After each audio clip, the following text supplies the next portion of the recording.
Hi everyone. This is not technically a Thursday Thoughts. I'm just going to kind of let go of that title for the time being since I haven't been consistently posting on Thursday or any other day really. So I just wanted to do kind of a quick life update episode and a book recommendation. So basically I've been really sick still, but I did receive a second diagnosis apart from the Lyme disease diagnosis that I previously had. So I have been, I guess, officially diagnosed with a neuromuscular autoimmune illness. So not really sure what that means yet. It hasn't fully sunk in. I was diagnosed in June, and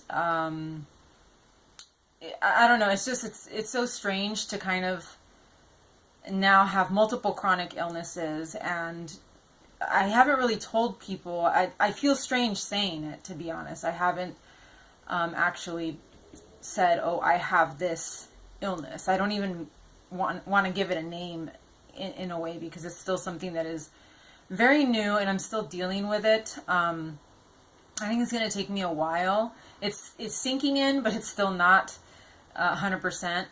I also had to, I have to now see an oncologist yearly. I guess I'm like at a higher risk of cancer or some, I don't know. I honestly, like, there's so many things that have happened or that have unfolded in the last year and a half. And in the last few months, things have really just gone, insane. So I have seen an oncologist, and the reason I bring it up is because it is somehow slightly related or somewhat related to this other autoimmune illness. And, because of some non-specific antibodies, I have to see an oncologist every year. And when I went to see the oncologist and she gave me all of my test results, I'm fine, by the way. I don't have cancer. All of my labs came back fine. In the summary of the labs, it says, it has my name and my age and my diagnosis. So when I saw the paper, it kind of hit me, like, this is actually real. And this actually happened at the beginning of this month, just a few weeks ago, actually. So seeing it on paper and seeing that a doctor, an official MD, has put this diagnosis on me is weird, and that kind of made it sink in a little bit more. I am still in the process of getting treatment for this illness because it can be quite difficult. So it's not going to be something that is going to happen overnight. And I think once it does happen, or if it does happen, I don't really know, everything is kind of up in the air right now. I think that's going to be, sort of the last nail in the coffin. And basically, I think things will finally sink in at that point. As of right now, I still am sort of dealing with it. But other than that, I have been very sick. I had a really bad reaction to some medication. I hurt my neck, and I had to take some medication for that. I had a horrible reaction to that medication, ended up becoming really sick. A lot of digestive issues, and just, basically being stuck at home on another medication that basically turned me into a zombie. So it's been weeks of feeling sick, and then I finally start feeling a little bit better, and then something else pops up. So this whole year has been sort of a steady downhill kind of decline. The last few months has just been, one thing after another, after another, after another. It's been like 2 months straight almost of just one problem after another, after another. So it just, that combined with this new diagnosis, and, at the beginning of the month, it's like 2 or 3 doctor's appointments back to back to back. And, it's gotten sort of to a point where I'm a little tired of it, but also it's really, really now feeling like I am a chronically ill person. Last year and the year before that, I just didn't go to the doctors, like hardly at all. Not because I wasn't sick, but because I just kind of had, I felt sort of semi-stable, and I kind of felt the doctors weren't going to be able to do much more for me. But now, you know, at the end of last year, things kind of started to go downhill again. And, you know, this year has just been really, really rough. So that's basically what's going on with me. I'm not going to formally announce this other illness yet because like I said, I'm still dealing with it. But when things kind of finalize themselves, I don't know when that will be, hopefully soon, then I can kind of come out and say, hey, you know, this is what I have, and this is, you know, this is what the doctors determined.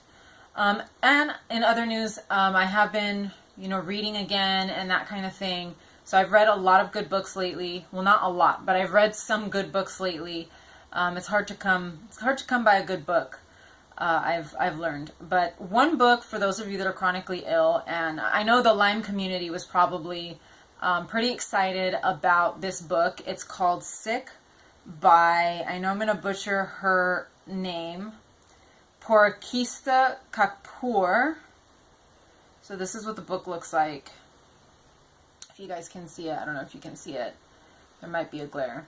And she is a best-selling author prior to this book, so she was already a best-selling author, and she actually has Lyme disease, and she went through many years of not knowing what it was, and just like everybody else that has Lyme disease. So I did read the book. I'm not giving an official review. I'll give you sort of my quick pros and cons. I did like the book. And I did read another one of her books, her best-selling book, which was like just a story. And I kind of thought it was weird, but she is a very good writer.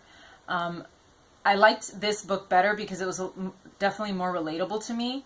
And it's going to be super relatable to those of you that do have Lyme disease, because it's basically the same, you know, the same struggle that all of us go through in finding a diagnosis, having doctors not believe you, having doctors tell you to go see a psychologist. She did get to a point where she was going to admit herself into, you know, a psychiatric hospital because she actually just started believing what people were telling her. So it was very good, very relatable. My only con is that she is a female writer, and something that I've noticed lately with a lot of female writers is that their books are always punctuated by men, by their relationships. And she does go through a number of relationships throughout this whole ordeal, which I don't know how she did it, to be honest. I don't know how she even managed to be in a relationship, much less several relationships throughout the course of her illness. But that was I kind of wish more time would have been dedicated to her struggle. And there was plenty in the book about her struggle. But that was kind of, you know, something that I was like, you know, another book written by a woman about all the men that she's dated. But it's not solely about that. But the book was very good. And the one big relatable part was that, especially for me, was that even she got to a point where she didn't believe that she was sick. And she kind of ignored her symptoms, you know, just kind of kept on going with her life and just, you know, was like, I'm not going to deal with this right now. I'm still able enough. And I think that is a big mistake that a lot of us that are sick make, is that we say, I'm still able enough, and, you know, I'm just going to keep going. I'm going to keep trucking along and not see a doctor. And that was something that I did see in her book, that I don't see in a lot of other, you know, chronic illness books. There are some people that are very obsessed with their illness and that will pursue it at all costs. But I think also because she's a woman of color and there's a lot of cultural stuff, you know, that influences, you know, chronic, you know, your views on chronic illness. I found it very relatable because I did a lot of the same things that she did as far as just kind of putting my illness to the side. So that's my quick pros and cons. That's my life update. Just wanted to let you guys know. I'm hoping to get this video up soon. I have been really bad about actually uploading the videos. I will have them recorded and then we'll just forget to upload them, which is why I'm kind of letting go of the Thursday Thoughts label. So that's all I have for you guys right now. I will hopefully come back with another video soon. I hope everybody else, all of you out there, are doing well. And I'll talk to you guys soon.